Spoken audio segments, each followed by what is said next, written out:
In this episode of the Church Security Roll Call, we're going to be discussing the 2009 Reformation Lutheran Church shooting. Stay tuned.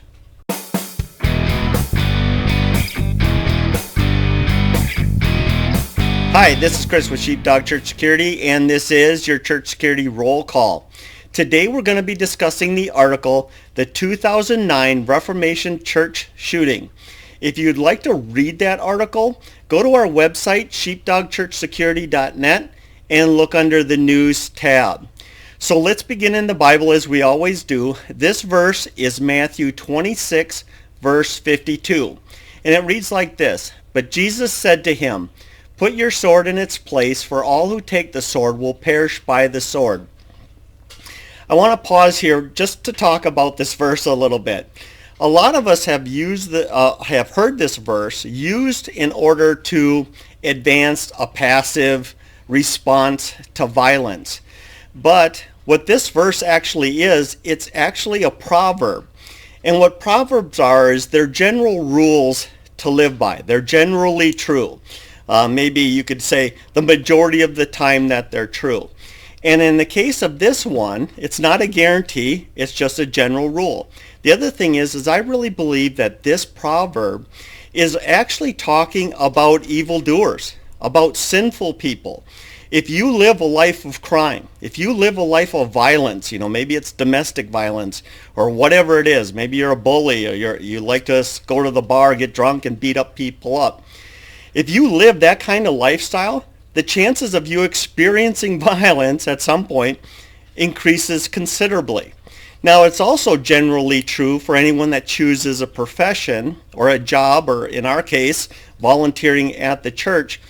By putting ourselves in that position of risk to deal with potentially violent people, of course, the chances of something happening increases for us because of the position we're in. But I just want to get that out a little bit, because I know I've heard this so many times from people that are against church security, and they throw this verse at me all the time. So there you go. So what we're going to be talking about is the lessons learned from this shooting. Now, I'm going to give you a little disclaimer here. I'm not going to talk, how shall I say this? We're not going to focus so much on the victim. If you want to find out who the victim was and even a little bit about the motivation behind the killer, you by all means go over to the article. All the information is there. Instead, what I want to do is I want to turn this into something that we can use as a safety ministry to mitigate violence of this type happening at the church. So in this case, what happened is, I'm going to do some reading here so we can get all the details right, is on Saturday at 5:30 p.m., a visitor attended the evening vespers, I might be saying that wrong, at the Reformation Lutheran Church in Wichita, Kansas. This was a weekly time of hymns and prayers to prepare hearts for the next day's morning services. For this in particular visitor, the killer, it was a different kind of preparation. The church members became suspicious because of the questions he asked them after the service. It turned out that he had plans the following day. The visitor arrived on Sunday at 10:03 Sunday morning, as members were arriving for the second service, while greeters at the door were handing out leaflets. He walked in, came back to one of the greeters from behind, pulled out his pistol, and shot him in the head. As the greeter fell to the ground dead, two ushers tried to apprehend the gunman. He threatened the first and ran out the door. He threatened a second who had followed him outside. Then he got into his car and he drove away. A third usher was able to get his license plate.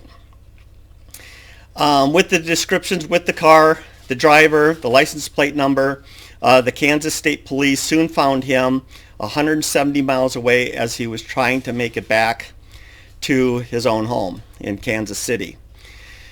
So the target here, like I said, I'm not going to get into who the target is. I think that's just going to open up a huge can of worms, but I'll give you a good reason to check out the article. But what I want to focus about the target, about this door greeter that got killed, is this. there was a known risk to this person. There were credible threats against this person. So for our sake, and church, thinking about church security, is think about domestic violence. Think about when somebody really is at risk or being threatened by maybe a spouse, or by, maybe there's custody dispute going on, or maybe it's even a credible threat to somebody else at the church. Maybe it's not domestic related. Maybe it's something else, a threat against a pastor or a VIP. And what do we do then? And that's what I want to kind of focus on here is we have a credible threat. How do we handle that? So let's go on about this in particular guy. I'm just going to get into him a little bit. The killer is basically, it's no surprise that mental illness played a role in this incident, since it's a factor to so many of these church shootings.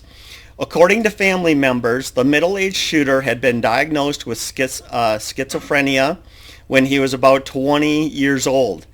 Not all mentally ill people are violent, and neither are all schizophrenics, but some are, especially if they don't submit to counseling and guidance. Even then, that doesn't guarantee that they're going to become violent. But that's what this guy's situation was. He also had what's called oppositional defiant disorder. So here's a guy that has schizophrenia, has all these things, he's untreated, and he's got this oppositional defiant disorder that just makes him lash out at people. All right, the assassin was not a stranger to legal trouble. He had been in prison before. He was associated with Sovereign Citizen Group out of Montana. And sovereign citizens, if you don't know, they reject all government authority or most government authority. By the time of this shooting, all or most of this group that he was a part of was in prison for one form of fraud or some other crimes that they committed. So we're talking of sovereign citizens, even they were radical to the point of all of them going to jail, or most of them going to jail.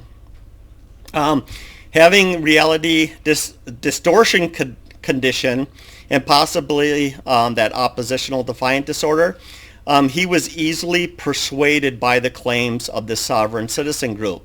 His former wife said that he had trouble paying bills because of his mental illness, made it hard for him to keep a job. Someone told him that income taxes were illegal, and most other taxes were as well. So he was quickly drawn into that. You can see how he'd just be drawn right into that. 13 years before the shooting, he was stopped for not having a license plate on his car, just a card that said sovereign citizen. He also had no driver's license, no vehicle registration, and no proof of insurance. A search of his car found materials for making a bomb. His ex-wife later said that they were intended for bombing of abortion clinics. This was also during the time where the Atlantic Olympics bombing occurred, and 2 other abortion clinics were bombed. He was convicted. He was convicted for the explosives, but it was later overturned because of an illegal search. So the lessons learned from that. There's a lot here. In this case, he's unknown to the church.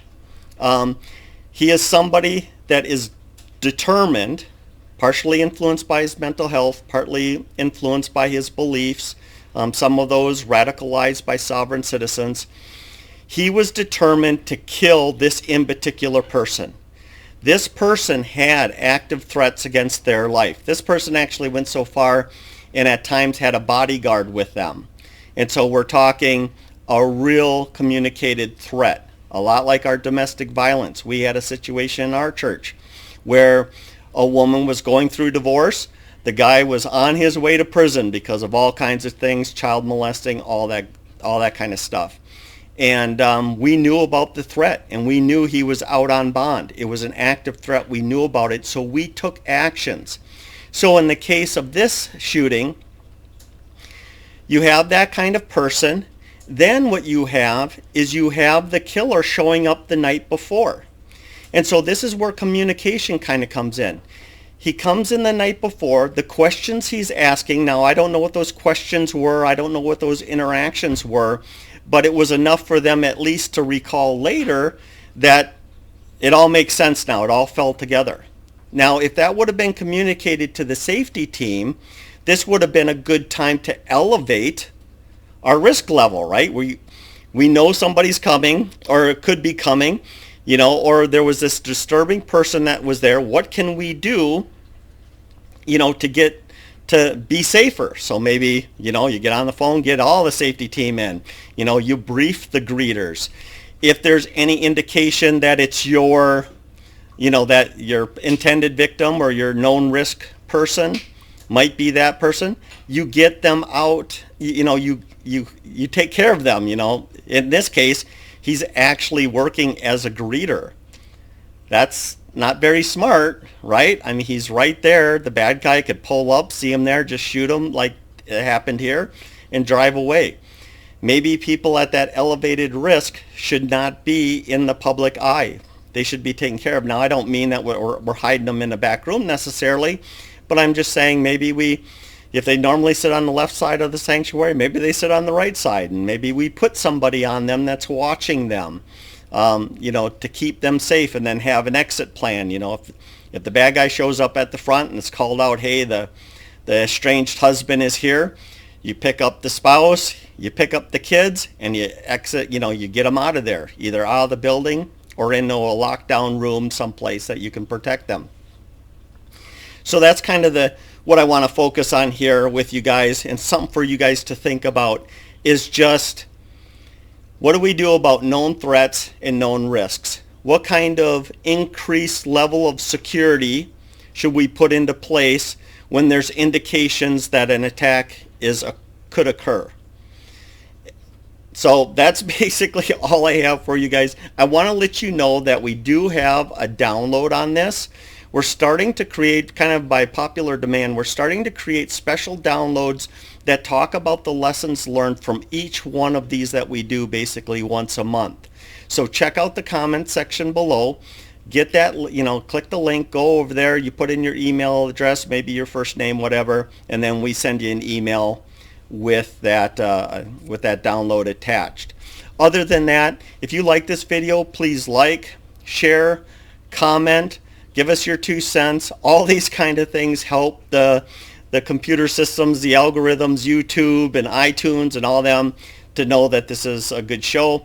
And then, of course, it recommends it to other people. Other than that, thank you so much for joining us today. And hey, let's be careful out there.